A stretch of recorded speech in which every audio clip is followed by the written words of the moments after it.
We are honored to be able to hear tonight from Sérgio B. Martins. He is a professor at the History Department at the it's a tongue twister. Pontifical Catholic University of Rio de Janeiro, and he received his MA and his PhD in the history of art from the University College of London. His ongoing research focuses on the post-war Brazilian avant-garde, and his most recent book, Constructing an Avant-Garde Art in Brazil, 1949 to 1979, was published by MIT Press. In that book, he argues that artists of that time updated modernism in a way that was radically at odds with European and North American art historical narratives. And his lecture tonight will address the genesis of Hélio Oiticica's avant-garde practice, especially his involvement in the Tropicália movement and his integration of rock music motifs into his formal and conceptual repertoire throughout the 1970s. And if you're interested in learning more, Sérgio wrote in depth on these ideas in the catalog for the exhibition, which is a fantastic catalog. And we also, if you're interested in learning more about this topic and Hélio Oiticica as a whole, there's a whole set of programs coming up as well that will continue what begins today. So thank you so much and welcome.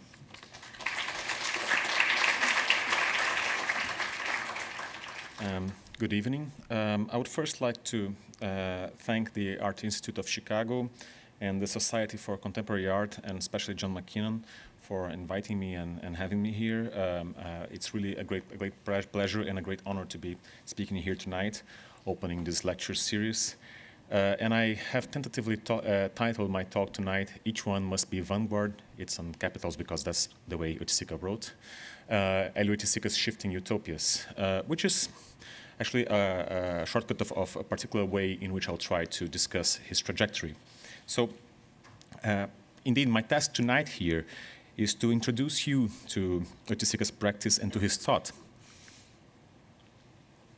giving some insight also on the cultural conditions and on the debates that surrounded it. Let's just get the light here.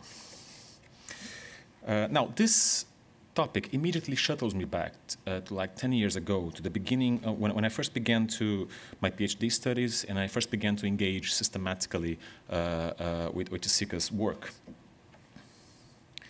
And I vividly remember how daunting this first encounter felt, due to the sheer volume, variety, poetic intensity, and cultural scope of his work and writing.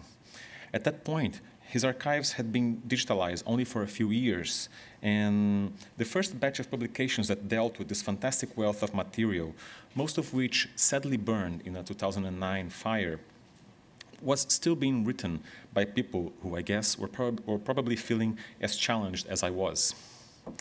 And of course, Oiticica's international reception at that point was already well underway, and his status as a major figure in post-war art was already secure. Suffice it to remember that was the same year when the first US retrospective, The Body of Color, opened in Houston. But there was also a growing sense that some commonplaces stemming from this rather protracted and piecemeal process of reception needed to be challenged. The historicity of Oiticica's passage from his concrete and neo-concrete years in the late 50s to the tropicalist moment in the late 60s remained somewhat elusive. It was difficult, at least, to grasp it without resorting to a very hackneyed narrative that insisted that he gradually left two-dimensional painting in order to engage with so-called real three-dimensional space. And it's true, of course, that Oiticica himself often defended this very view, but it didn't mean that we had to subscribe to it, and from a certain perspective, it did feel a bit simplistic. So there was yet another challenge in that context: how to acknowledge Oiticica's incredible critical acuity without falling into the trap of repeating avant-gardist cliches that were inevitably part of the lingua franca of that time. Additionally, as if all of that wasn't enough, we now had to deal with this third Oiticica, so to speak, an Oiticica who spoke to us from his newly digitalized archives. And because before that, I mean, the years he spent in New York in the 1970s were often treated as a lost decade of sorts, as the many projects he then conceived either remain unrealized or circulated among a very small but incredibly interesting group of friends he frantically corresponded with. Oiticica at that point, he was now obsessed with film, with Jimi Hendrix and the Rolling Stones, with the writings of Abby Hoffman, and of course with cocaine. And at the same time, his writing, which became the core of his production in New York, had become so fragmentary, vertiginous, and ambitious that merely fathoming its coherence already felt like a Herculean task. So how could this whole world contained in his archives be related to what we thought we knew about that serious and philosophically informed young abstract painter of the late 50s, or with that avant-garde forerunner of the late 60s? Questions such as these were precisely what made him so daunting. So I hope that I will be able to present his work tonight here in a bit less daunting manner. And I will obviously not be able to give you a detailed step-by-step account of his trajectory, but I do hope that by discussing some key moments in it and suggesting ways in which these moments might connect to each other, I hope that this will already allow us to navigate the upcoming show in a different and hopefully fruitful way. So let us begin here. This is how the main building of the Museum of Modern Art in Rio de Janeiro looked like in 1958, when it finally moved to its permanent site by the bay, or more precisely to the recently finished secondary building, the school block. So just to give you a sense, the school block is behind that part of the main building here. So that's when it's moved to the school block, which housed most of the activities of the museum at the time, both the educational part, but also the exhibitions before the main block, the main exhibition block opened. And Oiticica had been attending the classes of painter Ivan Serpa at MUM, the museum, right? At MUM's first site, even before this relocation, and he was also a precocious member of the unorthodox but concretist-oriented group of Frente. But it was there, at that new site, that neo-concretism, one of the first major landmarks in Oiticica's career, would be born. Now, the main building would only be inaugurated in 1967, meaning that for 9 years, and on an almost daily basis, a young Oiticica frequented this place where the Brazilian constructive project felt literally as a construction site. Even after, and I mean that even after the utopian ethos that first prompted the construction of the building itself began to wane before being finally quashed by the 1964 military coup. This photo is from 1963. So in the first part of this talk, I'll try to give a sense of how those 9 years, and flesh out the main artistic and conceptual motifs that, in my view, lend consistence to Oiticica's trajectory and situate him vis-à-vis a rapidly changing Brazilian avant-garde. And then, in the end of the talk, I will consider how some of these ideas translate into Oiticica's period in New York in the 70s, especially in relation to his interest in rock.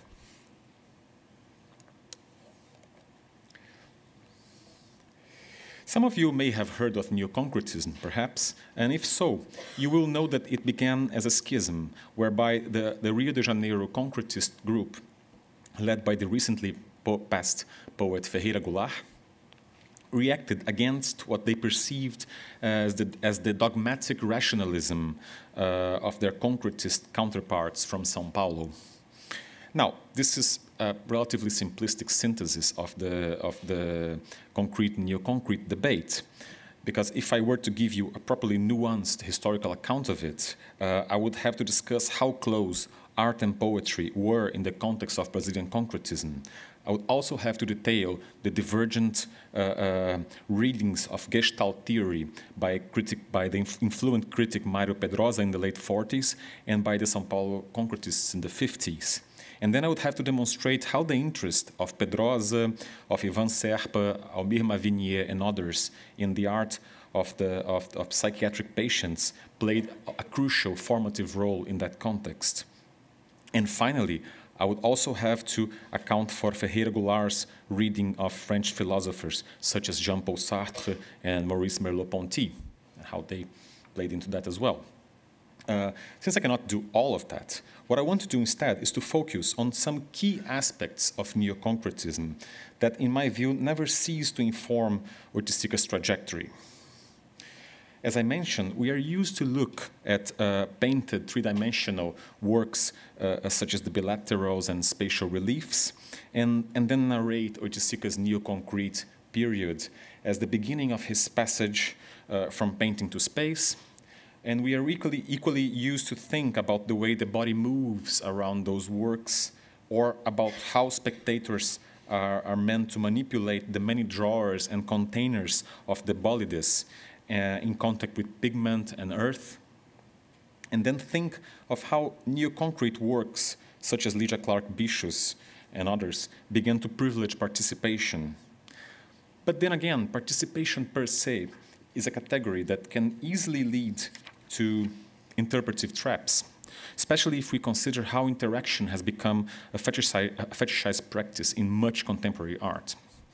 In fact, a challenge museums often face is how to display these works without the imperative of them being fun. Some of them, such as Oiticica's later Cama Bolide, can actually feel claustrophobic.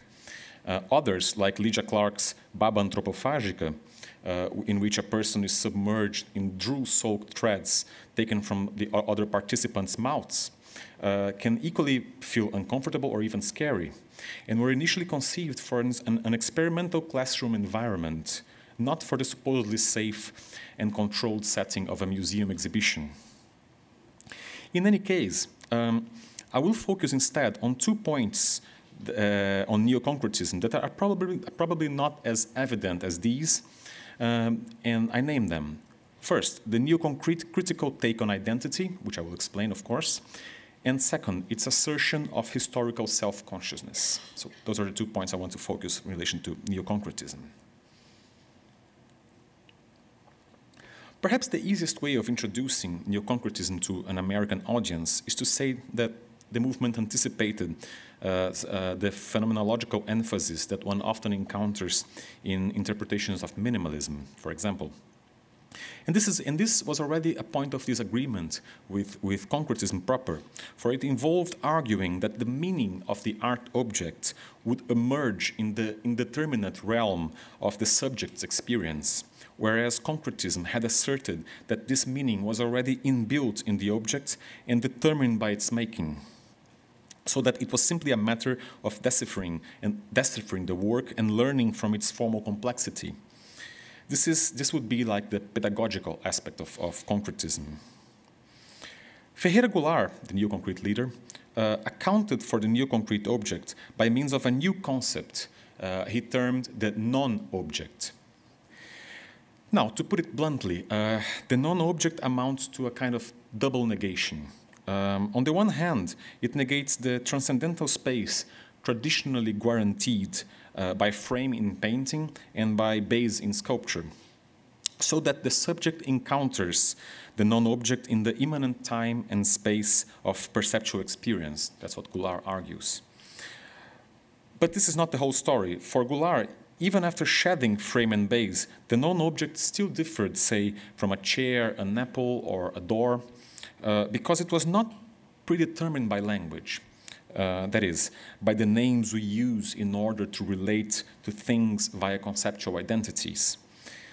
Goulart does argue that the subject's encounter with the non-object produced a new transcendence, a kind of subject-object reconciliation, now that you had took language out of the equation, you could have this kind of reconciliation that would keep the subject's alienation at bay, at least during the moments he or she was there involved in the experience of the artwork.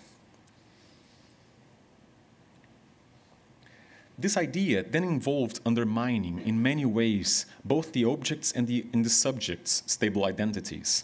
And again, this is a problem that preoccupied neo-concrete artists in various ways. It partly explains, for example, why they remained attached to the language of geometric abstraction. So a typical neo-concrete maneuver is precisely the undoing or erosion of geometric stability. This is not always the case, but while concretist works generally displayed more complex geometric compositions, often with serial motifs, many neo-concrete artists moved toward working with basic unitary geometric forms, a square, a cube, a circle, and so on. And I think the reason they did that becomes evident in a 1960 statement by Lydia Clark, where she describes the plane and the square as figures, I quote, created by man as a practical manifestation to satisfy his need of balance. And she continues, which gave him an entirely rational and false concept of his own reality, end quote. So Clark conceives regular geometric forms as a kind of mirror image, as subjective projections on objects that produce a false sense of stability. They are, in short, avatars of identity. It follows that when Clark paints black squares with light lines, as she called those white lines that you see there in the photograph, her aim is to lure the subject into experiencing an oblique tension that gradually unsettles the experience of these black squares, that is, of their own mirror image. Those are actually, the name of those workers is unities. Likewise, when painter Aloysio Carvão coats a cement cube in a deep, mate, reddish paint, making this work called cubocor, he's trying to erode, in perception, its linear contours. Oiticica's inventions fall somewhere in the middle. Like the unities, these are wall paintings, and like cubocor, Oiticica's chosen means of unsettling the square is not line, but color.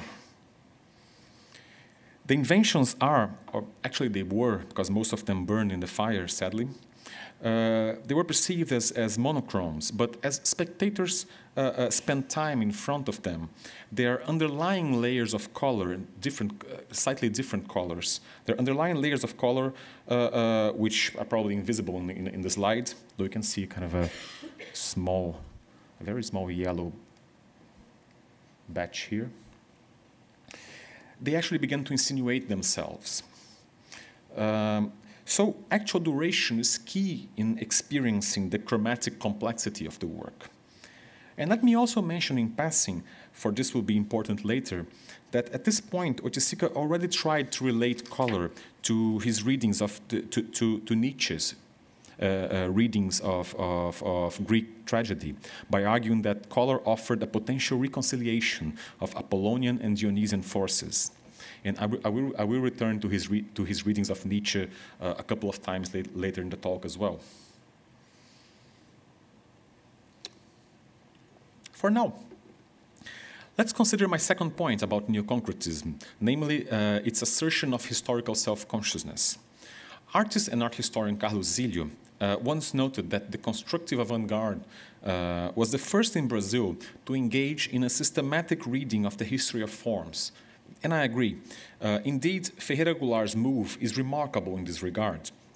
His theorization of the non-object required a laborious reconstruction of the history of modern art, which he narrated as the gradual overcoming of frame and base. And Goulart for example, Goulart edited a newspaper cultural supplement in Rio and wrote a series of weekly articles on modern movement entitled Stages of Modern Art, precisely.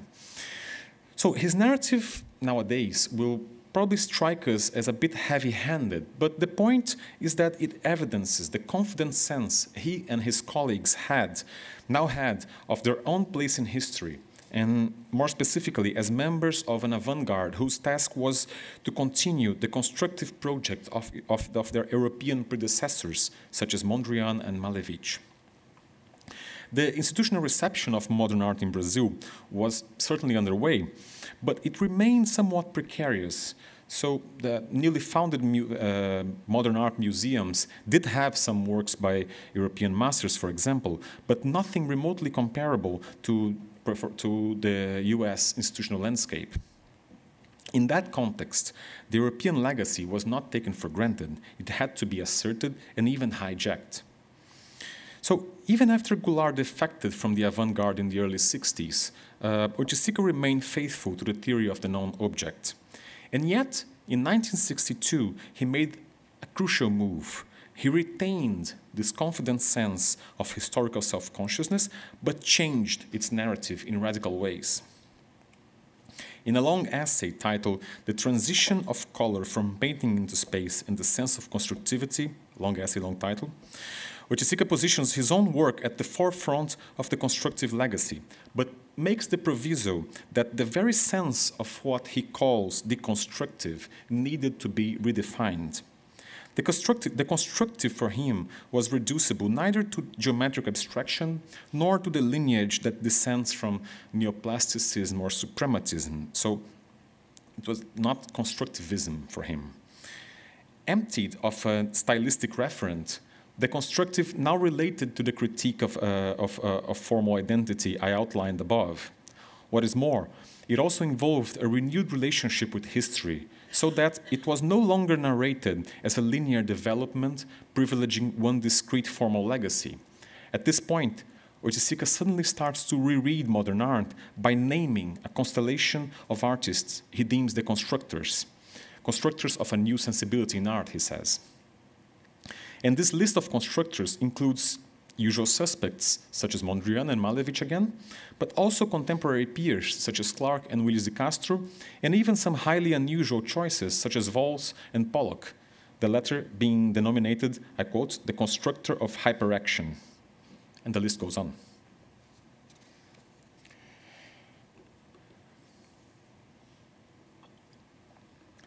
Well, it is hard to fully grasp Oiticica's position 5 years later in the 1967 New Brazilian Objectivity show, where he first showed his Tropicália environment, without understanding how these 2 points helped him to navigate that radically different context of the 1960s avant-garde. It's important to remember that the artistic avant-garde was caught in a rather difficult position. On the one hand, its institutional support was still restricted to museums of modern art. The São Paulo Biennial, very few galleries, and parts of the press. Elsewhere, the art world favored the earlier generation of painters such as Cândido Portinari or Emiliano di Cavalcanti. On the other hand, avant-gardism was met with suspicion by the left-wing student movement, which favored a pedagogical kind of national popular realism meant to mobilize the masses and help to bring about revolution. And this is precisely the camp Ferreira Goulart joined after he defected from the avant-garde in the very beginning of the 60s, with the end of neo-concretism. So, as if it weren't enough, Oiticica shared with some of his peers the conviction that international tendencies such as op art, pop art, and nouveau realism were being uncritically imported. Indeed, they felt that their suspicions were confirmed by the US representation at the 1967 São Paulo Biennial, which featured an impressive array of pop works and in which Jasper Johns' Three Flags won the painting prize. Just adding injury to insult, a work by a rather unknown Brazilian artist that displayed the Brazilian flag was censored by the dictatorship in the same exhibition that the American flag won the prize. But anyway, there was a crossfire there with different positions inflecting this discussion. The avant-garde position, the student left. So one day the U.S. room also when they opened the room, there were inscriptions on the wall like something like "Yankees go home." I mean, you can imagine the kind of cultural warfare climate that was going on. So a number of exhibitions in the mid-1960s responded to this scenario by offering various brands of realism. So I'll name a few. Critical realism, existential realism, absurd realism, realism of the significant fact. There are many more. But most of these denominations commonly expressed a certain anxiety about how to address social and political issues from an avant-gardist perspective. At this point, having distanced himself from easel painting, Oiticica directed his critical stance vis-à-vis identity into a critique of one's social and cultural constraints, proposing what he called a deconditioning process, a form of artistic and experiential questioning of one's own class values, for example.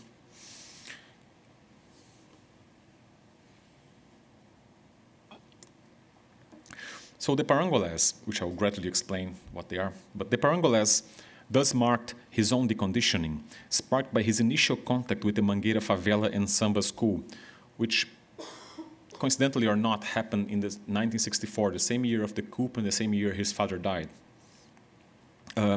There was a residual primitivism in Oiticica, and the same year that reportedly he assumed his sexuality. So there was a residual primitivism in Oiticica's stance, for sure, as he initially viewed Mangueira as a prototypical counter-community. But it should be noted, and I will also return to this topic, that his later turn to rock amounted to a kind of self-criticism of this potentially primitivist position. And I will elaborate on that later. But in any case, the parangoles were not conceived as a representation of social reality, but rather as a way of staging its muted antagonisms. And this is a point I want to insist on. We have to bear in mind that the bourgeois public of a museum opening would hardly feel at ease with the idea of participating in such a proposition by wearing such capes and dancing to a samba percussion set. Antonio Diaz, another Brazilian artist, once told me that he couldn't often go to openings because he didn't have the money to buy a black tie for formal dress. And samba was by no means a mainstream manifestation as it is nowadays. And inscriptions such as "I am possessed," "Estou possuído," further referred to the equally proscribed realm of Afro-Brazilian religious cults. And if you think of other ones like sex and violence, "This is what I like," it also involves Oiticica's interest in marginality and so on. So participation in the parangoles was asymmetrical at best. Those who viewed it from the outside, in the situation, especially in those situations such as museum openings, were most likely constrained by their own cultural conditioning, as Oiticica termed it, whereas those who danced, mostly samba dancers, Oiticica himself invited from the favela, and some avant-garde artists, actually flaunted an enjoyment that the general public felt unable to partake in. In linguistics, the first person of inscriptions such as "I embody revolt" or "I am possessed" constitute a term called a shifter, a term whose function is to allow itself to be appropriated by a speaking subject.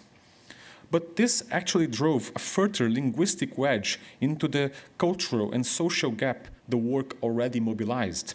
For a reader looking at the cape may not be able to help assuming this linguistic position, but this only heightens the contradiction of this reader's potential inability to also assume the existential perspective of a dancer whose joyful performance makes the sentence legible.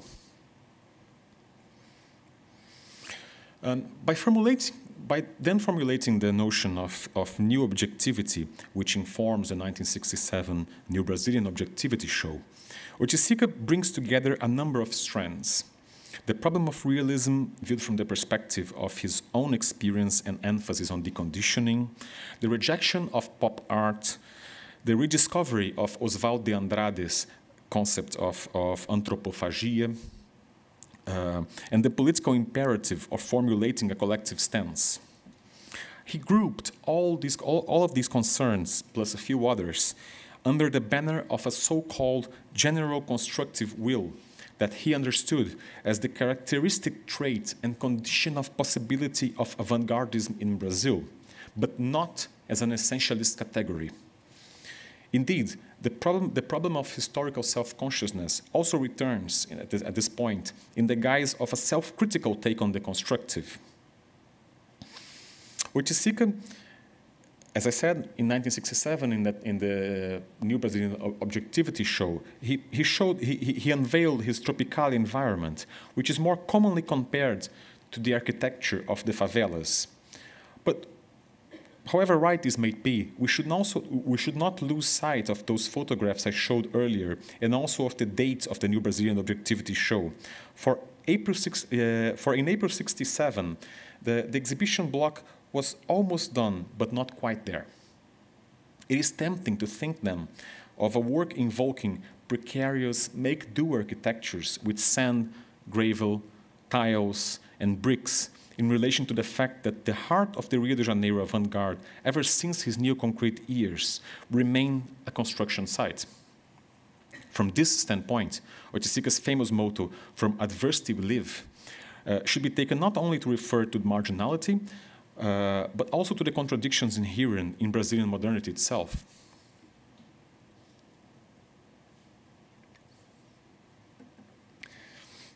Before I move to the New York years, there is one last observation I want to make about the tropicalist moment.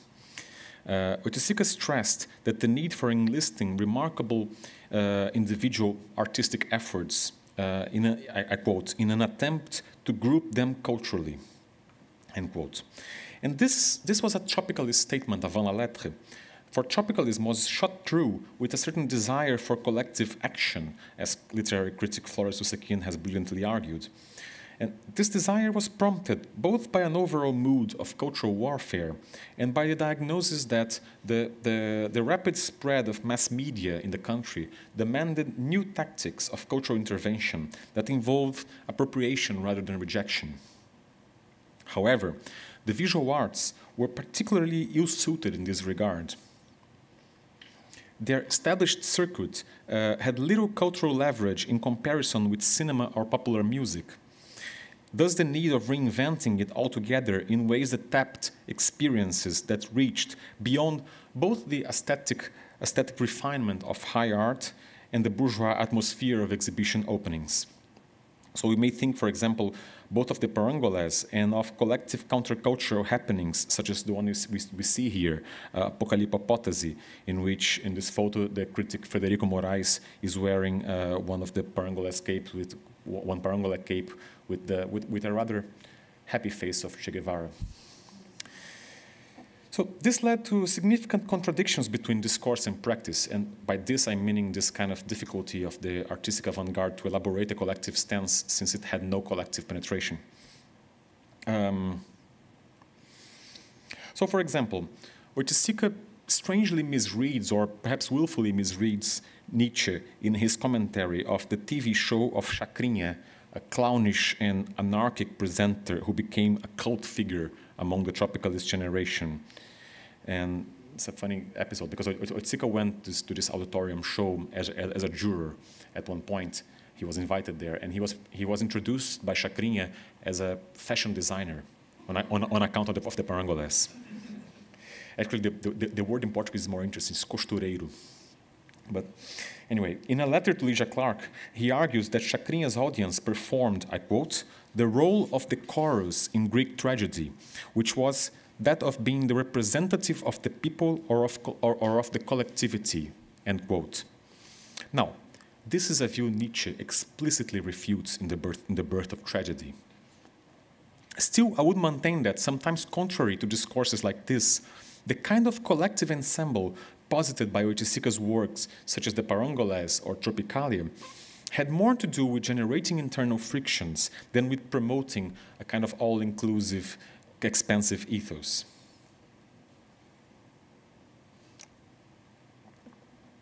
So let me turn to the last part of my talk. In the period he lived in New York, Oiticica wrote score-like instructions detailing participatory propositions, that's his term, that resemble a hybrid of collective performance and improvised happening. These propositions were often meant to be led by carefully selected proposers. One of these from 1972 was titled "No Reason to Get Excited."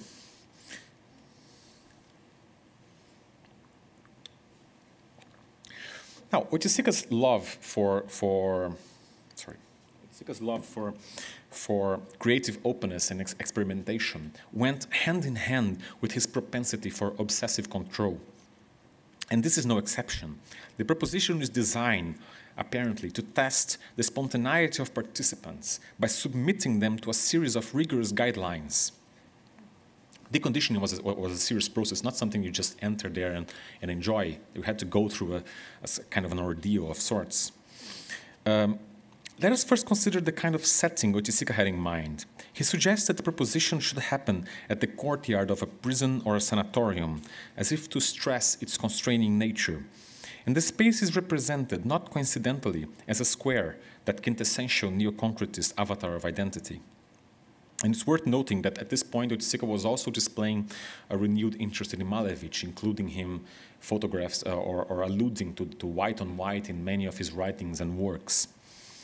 So, and the vertices of the square are initially marked by 4 dancers. Those axes mark the initial position of the dancers, so making this both a physical and a performed square.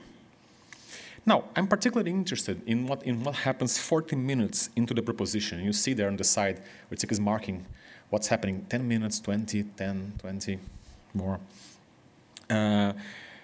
At this point, 40 minutes into the proposition, 4 groups of up to 6 participants would enter at the same time, each of them playing and dancing to the sound of a different instrument, respectively a banjo, a percussion set, a wind instrument, unspecified, and maracas. Now, Oiticica's instructions simultaneously posit and complicate the discreteness of each group and of each instrumental timbre. He emphasizes that the groups may circulate as they please in the space, as long as their members remain together. So if you were following the maracas group, you could not change to the wind instrument group. You had to remain close to the maracas musician, and you have to be dancing to the rhythm he was playing with. And yet, can participants be reasonably expected to remain focused on their group's rhythmic identity? That is, can they keep dancing to the sound of their designated instruments, or would the movement of their bodies spontaneously begin to reflect the musical mishmash that would unavoidably take place? Would the individual rhythms of each group eventually lose their distinction and coalesce into a broader whole? Oiticica seems eager to suggest that they would, since the proposition ends, I quote, with a simultaneous jamming improvisation of all accidental or invited participants in a general apotheosis, end quote. And the soundtrack he chooses for this apotheosis is a guitar solo by Jimi Hendrix played in a continuous loop. By the way, I also think that his choice of these instruments, banjo, maracas, and so on, it kind of, to my mind, it echoes very closely the kind of soundscape you would encounter in a record, say, like Exile on Main Street by the Rolling Stones. And that was 72, September 72. In July 72, Oiticica went to the final gig of the Exile on Main Street tour in New York. Right, which actually it's an interesting story, because it was on July 26th that he won a contest in order to be able to buy a draw, in order to be able to buy a ticket, and which in fact he celebrated. He was interested in chance as well, and even more because that was the day of his birthday and also of Mick Jagger's birthday. The Stones actually kind of brought a huge cake on stage and sang Happy Birthday. So you could imagine how he must have felt there. Now, this clash between spontaneous and boundless bodily rhythm on the one hand, and one's conscious attention to the sonic contours of a particular timbre on the other, obviously resembles the way color clashed and destabilized the square in the Inventions. It also derives from the way Oiticica's continued reading of Nietzsche's tragic philosophy informs his own take on rock. And what I believe is that contrary to his misreading, maybe a misreading or willful misreading there in the 60s, now he's kind of coming close to Nietzsche's text again. As most of you probably realize, the preposition title, No Reason to Get Excited, comes from the lyrics of Bob Dylan's classic song, All Along the Watchtower. And this was one of Oiticica's favorite songs, one of he wrote most frequently about, especially in relation to Jimi Hendrix's famous rendering of it. In 1973, Oiticica writes the following comment on the song as part of a longer text entitled World Shelter. No reason to get excited, shouts Dylan through the voice of Hendrix all along the Watchtower. It is the great manifesto cry before the victorious march of Gimme Shelter. I take this to be one of the most synthetic statements Oiticica ever made on rock. Firstly, because it brings together the three uppermost members of his personal rock and roll pantheon, Dylan, Hendrix, and the Rolling Stones. Secondly, because it encapsulates his tragic take on rock. Think of Gimme Shelter for a moment, if you have it in your mind, with its chilling warnings of war, rape, and murder. According to Grail Marcus, the song is, I quote, a full-faced meeting with all the terror the mind can summon, end quote. If so, how can Oiticica describe it as a victorious march? I believe the answer lies precisely in the way All Along the Watchtower, the other song mentioned there, is radically changed in Hendrix's cover. So let us hear a short fragment of Dylan's original rendering of it.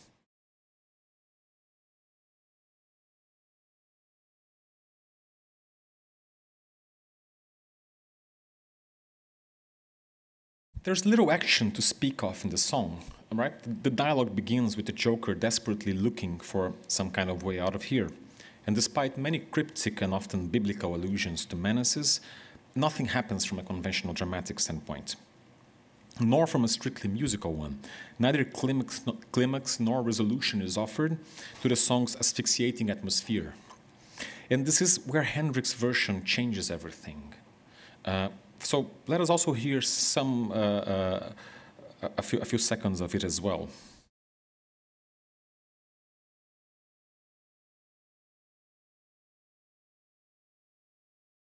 In the words of music scholar Albin Zak, I quote, Hendrix transformed what might have appeared as a musical still life in Dylan's version into a motion picture. And I quote again, Hendrix identifies himself with the character of the thief in the song, who admonishes, no reason to get excited. Placid in the face of existential peril, the thief argues against cynicism and falsehood, yet remains bounded by the music's relentless circularity. Hendrix, however, in his guitar's dual gesture of self-transformation and mastery over the static chord cycle, offers a decisive way forward. We might read Hendrix's boldly assertive musical act as a reversal of the song's implied fatalism, end quote. So this is why No Reason to Get Excited is for Oiticica a manifesto cry. As we have seen, Oiticica wrote a few manifestos in the context of the Brazilian 1960s avant-garde. My suggestion is that in the 1970s, the writing of manifesto gives way to what I'm tempted to call a manifesto mode of writing that applies to his writing in general. As philosopher Alenka Zupancic has argued, Nietzsche's writing style parallels that of the avant-garde manifestos, which, I quote, constitute and introduce a singular point of enunciation. In them, art speaks in the first person. Their form of enunciation is always something like, I, the new art, am speaking, end quote. By the time he recorded All Along the Watchtower, Dylan insisted that he no longer was there in the songs, that he was just singing them. Hendrix, on the other hand, plunges into the song and assumes the position of that speaking I. Likewise, Oiticica's 1970s writing exudes self-assurance. Like Nietzsche, Oiticica was supremely confident that his work constituted a watershed. In the 1974 letter to Lygia Clark, he tells her, I quote, a secret. All the revelations and the writing that I have accumulated over a year now, I think it was never dreamed of in the world of the arts, philosophies, etc. It at once exists and is unknown. I feel like I'm sitting on dynamite, end quote. From this perspective, the threatening storm gimme shelter's harbingers signals the existential peril that only a crowd, or rather a chorus gathered around a tragic hero, could cope with. Sorry. This hero, in most cases for Oiticica, is Hendrix, bringing fire with him, like Prometheus in Aeschylus' tragedy, and voicing a manifesto cry. Once again, the critique of identity becomes the starting point of a utopian aspiration, catalyzed by the self-transformation of individuals joining a chorus. After all, the 1970s marked the second time Oiticica experienced the potential breakdown of a utopian project. If Tropicália elaborates the demise of constructive utopia, now it is the countercultural and collective tenor of the 1960s that were being left behind by a far gloomier political and cultural outlook in the 1970s. In this context, there was little point in depending on ready-made figures of collectivity. The problem now was rather how to constitute one from the seeming dispersal of earlier collective politics. I mentioned that Oiticica read the Greek chorus had earlier read the Greek chorus as the representatives of the people. The advantage Oiticica now saw in rock over samba was that it didn't require the communal initiation involved in learning samba steps. Anyone, no matter how clumsy, could join the chorus. Moreover, in a text entitled Ultimately Mick Jagger, Oiticica praises Jagger for, I quote, eliminating national music, popular music.